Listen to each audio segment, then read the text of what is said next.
The centrifugal pump starts alarming for high negative suction pressure. Pre or PFN is more negative than -100 mm of mercury. What is the first clinical action?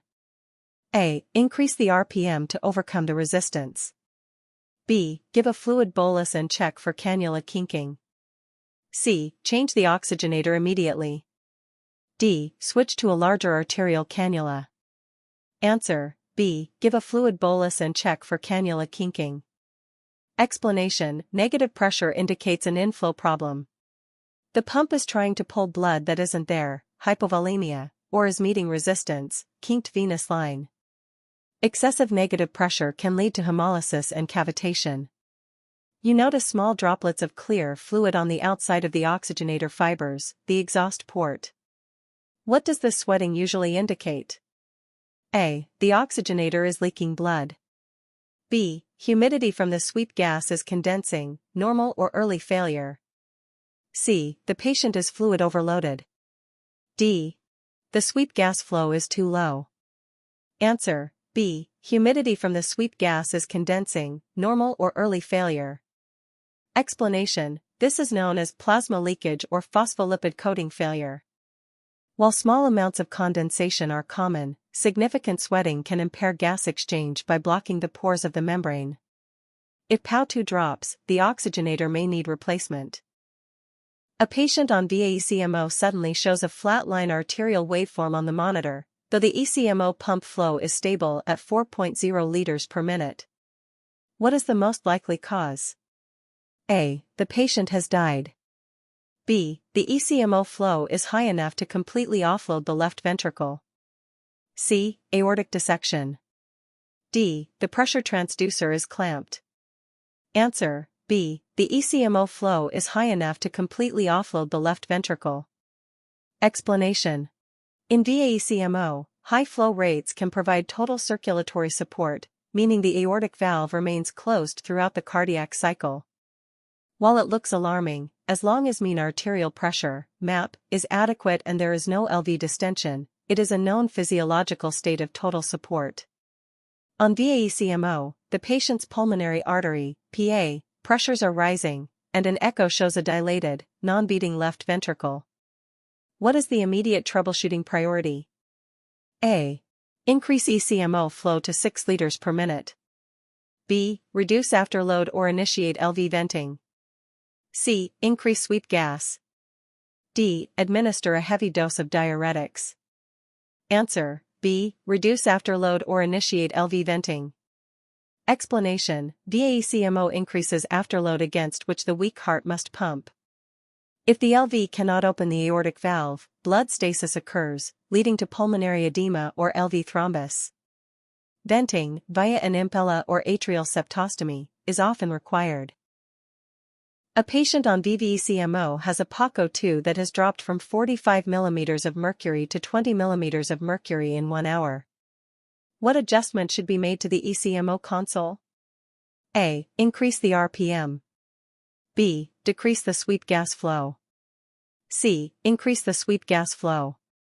D. Decrease the FIDO2. Answer: B. Decrease the sweep gas flow. Explanation: CO2 clearance on ECMO is primarily controlled by the sweep gas flow. To raise the POCO2 and avoid cerebral vasoconstriction, you must dial down the sweep flow. During troubleshooting for low flows, an echocardiogram shows the walls of the IVC collapsing around the venous cannula tip. What is this phenomenon called? A. Recirculation. B. The suck-down effect. C. Tamponade. D. Flash pulmonary edema. Answer: B. The suck-down effect. Explanation: the suck-down effect occurs when the pump's negative pressure exceeds the venous return, causing the vessel walls to collapse against the cannula. This is the physiological cause of the chattering mentioned in question 1. After 5 days on ECMO, the patient's bilirubin and LDH are climbing rapidly, but the HB is stable. There is no visible clot in the circuit. What is the most likely culprit? A. Liver failure due to shock. B. Subclinical hemolysis within the pump head. C. The patient is developing an allergy to the circuit coating. D. Inadequate heparinization. Answer: B. Subclinical hemolysis within the pump head. Explanation: LDH and bilirubin are markers of hemolysis. Even if the circuit looks clean, the impeller/pump head can cause mechanical trauma to RBCs. This is often managed by keeping the RPMs in a sweet spot or checking for hidden thrombus in the oxygenator. The venous cannula is accidentally pulled out 10 centimeters. What is the most immediate danger? A. Immediate hypoxemia. B. Massive air embolism. C. Right ventricular failure. D. Hypertension. Answer: B. Massive air embolism. Explanation: because the venous side is under negative pressure, a dislodged cannula can pull room air into the circuit instantly. This can lead to a massive air embolism in the pump and, potentially, the patient if it passes the oxygenator. During your shift, you notice pink, frothy liquid dripping from the oxygenator's sweet gas exhaust port. What does this signify? A. A major membrane rupture, plasma leak/blood leak. B. High humidity in the room. C. The sweet gas is too dry. D. Pulmonary edema. Answer: A. A major membrane rupture, plasma leak/blood leak. Explanation: if blood or pinkish fluid, plasma mixed with blood, appears in the gas exhaust, the membrane integrity has been compromised. The oxygenator must be changed immediately as gas exchange will fail and blood loss will occur. How can you definitively confirm that a low systemic SpO2 on DV-ECMO is due to recirculation?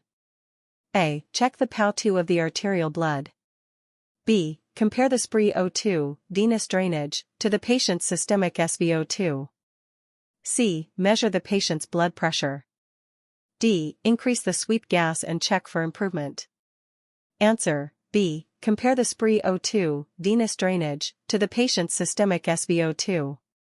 Explanation: in recirculation, the oxygenated blood from the return cannula goes straight into the drainage cannula.